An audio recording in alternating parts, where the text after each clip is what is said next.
Hi everyone, कैसे हो आप लोग। भाई, आपके सीएम में इंटर के एग्जाम्स बहुत बहुत बहुत पास आ गए हैं और आई होप कि आपकी प्रिपरेशन उसी स्पीड से बहुत अच्छी चल रही होगी। आज इस सेशन में हम क्या करने वाले हैं, सबसे पहले मैं आपसे ये डिस्कस कर लूं।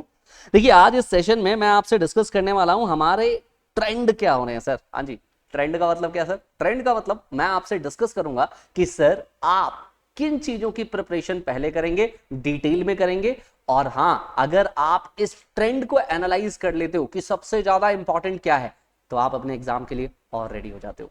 जी हाँ, तो आइए स्टार्ट करते हैं। सबसे पहले, जैसा कि आप जानते हो, आपके पास आपका क्वेश्चन नंबर 1 जो होता है, जी हाँ, आपका question number 1 is basically MCQs वाला क्वेश्चन। ठीक है, क्या बात कर रहे हो सर, एक ही क्वेश्चन आएगा क्या? नहीं बेटा, इन एमसीक्यूज में भी आपके पास और क्वेश्चन होने वाले, जैसा कि आप जानते हो। तो भाई साहब, यहां पर लेकिन क्वेश्चन नंबर 1 की फॉर्मेटिंग ही होती है, वो क्वेश्चन नंबर 1 ही माना जाता है बच्चों, राइट।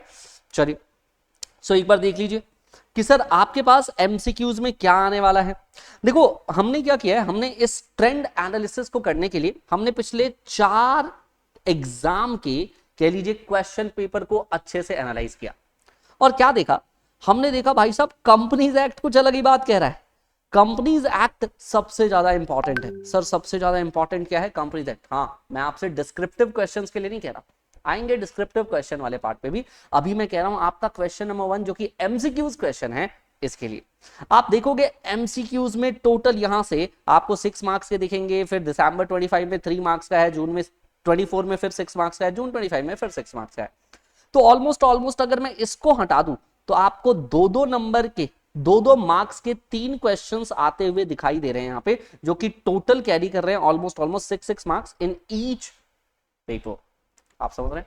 सबसे इंपॉर्टेंट सेगमेंट हो जाता है ये आपके एमसीक्यूज के लिए। अब वो बच्चे जो मुझसे पूछते हैं कि सर हम कंपनीज एक्ट के लिए सिर्फ उतना पढ़ लेते ना, वो डायरेक्टर्स वाला पोर्शन, वो जो 7-7 नंबर में क्वेश्चन आते हैं, सिर्फ उन पोर्शन को पढ़ लेते हैं, तो बेटा आप अपने इन 6 नंबर से ना हाथ धो बैठोगे, क्योंकि यहां पर आपके जनरली डायरेक्टर से क्वेश्चंस नहीं आए।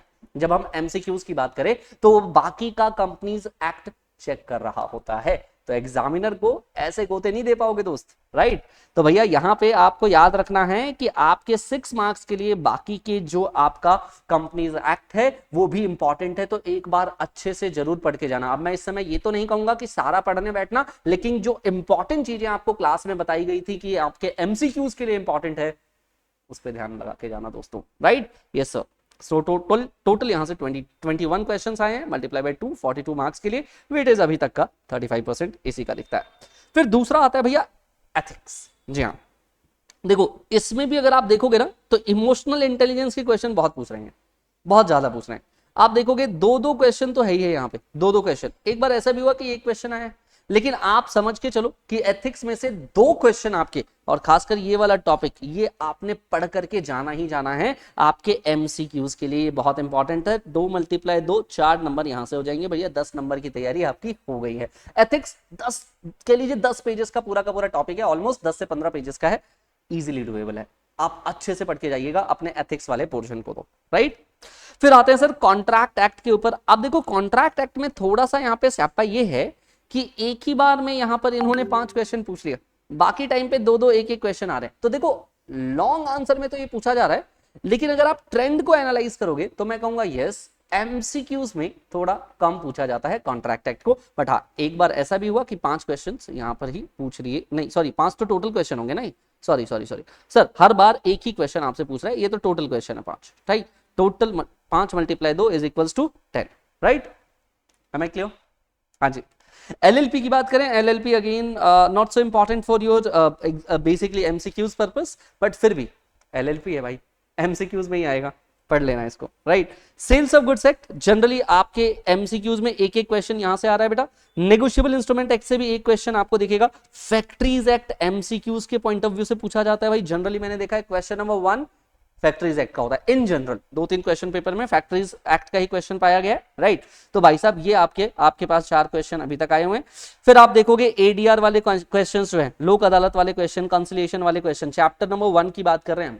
चैप्टर नंबर 1 में आप देखोगे यहां से भी एक नंबर के क्वेश्चन आपको दिखाई दे जाएंगे। कॉन्स्टिट्यूशन ऑफ इंडिया, फिर कहूंगा भाई आप इस समय पे ना ही करें तो अच्छा है, बट 2 क्वेश्चन यहां से भी एमसीक्यूज के आए हैं। पार्टनरशिप से अगेन आप देखोगे कि कभी कभी एक एक क्वेश्चन आए हुए हैं। लेबर लॉ से आप देखोगे ईपीएफ वेजेस से यहां पर एक एक क्वेश्चन आए हुए हैं। बट मैं आपसे कहूंगा एमसीक्यूज के लिए सबसे ज्यादा इंपॉर्टेंट है ये 2 सेगमेंट, और ये तीसरा अगर आप कॉन्ट्रैक्ट करना चाहते हैं, कॉन्ट्रैक्ट तो आपको करना ही है, डिटेल में कीजिएगा इन तीनों को। इन अदर वर्ड्स एमसीक्यूज के लिए की टेक अवे क्या है कि भैया कंपनीज एक्ट को डिटेल में पढ़ना है, आपको कंपनीज एक्ट पढ़ना ही पढ़ना है, और साथ के साथ दूसरा कि आपको एथिक्स को अच्छे से पढ़ लेना है। तो पहली बात तो ये आपके समझ में आ गई होगी आपकी एमसीक्यूज की तैयारी कैसे होने वाली है। फिर सर एक बार इधर देखते हैं जरा हम लोग, कंपनीज एक्ट में जो आपने मुझे बताया इसमें कौन कौन से टॉपिक्स पढ़ने चाहिए सर। देखो देखो कंपनीज एक्ट में ना आपको ये टॉपिक्स क्लियर करने चाहिए। अगर मैं कहूं एमसीक्यूज के लिए, डायरेक्टर्स पढ़िए, independent director, women director, KMP, OPC, buyback, bonus shares, share certificate, register of member है आपके पास, डिपॉजिट्स का टॉपिक आया हुआ है, एजीएम का आया हुआ है, रिटायरमेंट बाय रोटेशन का टॉपिक आया हुआ है बेटा, पोल का आया है, ईसोप आया है, स्वेट इक्विटी आया है, विजिल मैकेनिज्म आया हुआ है, और एसोसिएट कंपनी आया हुआ है। तो ये प्लीज आप एक बार जरूर पढ़ लीजिएगा, ये टॉपिक से एमसीक्यूज अभी तक पूछे गए हैं। जैसे मैंने कहा एथिक्स से भी क्वेश्चन आ रहे हैं। अब देखो एथिक्स में आपके पास ये 14 नंबर है, एथिक्स में आपके पास ये टोटल अभी तक जो पूछा है 14 नंबर का, मोरल मैनेजमेंट के ऊपर पूछा हुआ है, एथिकल लीडरशिप के ऊपर, पब्लिक लाइफ प्रिंसिपल पे। आप सीधे सीधे ये टॉपिक सर्च करना बेटा, और ये टॉपिक पढ़ना है ना। इमोशनल इंटेलिजेंस के ऊपर है, कॉर्पोरेट एथिक्स के ऊपर है, और एथिकल मिस स्टेप के ऊपर आपसे क्वेश्चन है। भाई साहब कॉन्ट्रैक्ट में undue influence, discharge, guarantee, agency, innovation, ये क्वेश्चंस आपके बहुत इंपॉर्टेंट है, इनमें आपको जरूर से तैयारी करनी चाहिए बेटा, राइट। ये सो देखिए इसके अलावा मस्ट डू तो आपको समझ में आ ही गया होगा, मैं ये आपको पहले ही बता चुका हूं। कंपनीज एक्ट करना है, एथिक्स एंड इमोशनल इंटेलिजेंस मतलब एथिक्स करना है बेसिकली, और कॉन्ट्रैक्ट आपको कर लेना है। सेकंड प्रायोरिटी अगर आप करना चाहते हैं तो ऑब्वियसली ये तो आपको करने ही करने हैं। आपके एमसीक्यूज के पॉइंट ऑफ व्यू से बता रहा हूं, ये सारी चीजें अभी तक एमसीक्यूज के पॉइंट ऑफ व्यू से ही चल रही हैं बच्चों, राइट। हाईली प्रिडिक्टेड क्वेश्चंस मैंने डाल दिए, ये पीडीएफ आपको जरूर मिल जाएगा, तो आप एक बार इस पीडीएफ को भी चेक कर लीजिएगा, राइट। Yes sir. अब देखिए अब हम चलते हैं ओवरऑल एग्जामिनेशन का पैटर्न जो आपको दिखाई देगा, उसमें क्या दिख रहा है कि सर कंपनीज एक्ट सबसे ज्यादा इंपॉर्टेंट है, उसमें भी डायरेक्टर्स ड्यूटीज एंड लाइबिलिटीज बहुत ही इंपॉर्टेंट है आपके लिए, इसको तो बहुत अच्छे से करके जाना बेटा। वुमेन डायरेक्टर्स का कॉन्सेप्ट, बोर्ड रिपोर्ट का, ऑडिट कमेटी का, ऑडिट रिपोर्ट का, डिन कैंसिलेशन का, डिबेंचर का, केएमपी का, ये मोस्ट इंपॉर्टेंट लगाना। आप किसी हाल में इन क्वेश्चंस को मिस नहीं कर सकते। These are the most important questions जो आपको पढ़ने ही पढ़ने चाहिए। ऑल्दो मैंने यहां पर लिख दिया है कि ये थोड़े से मीडियम मतलब कि कह लीजिए इंपॉर्टेंस के हैं, लेकिन फिर भी कंपनीज एक्ट का कोई भी टॉपिक आपको छोड़ करके नहीं जाना चाहिए बेटा, राइट। कॉन्ट्रैक्ट एक्ट में आ जाइए तो miss representation, guarantee, indemnity, bailment, ये क्वेश्चंस ऐसे हैं जिन क्वेश्चंस को छोड़े नहीं जा सकते, जिन टॉपिक्स को आप बिल्कुल भी छोड़ना अफोर्ड नहीं करोगे बेटा।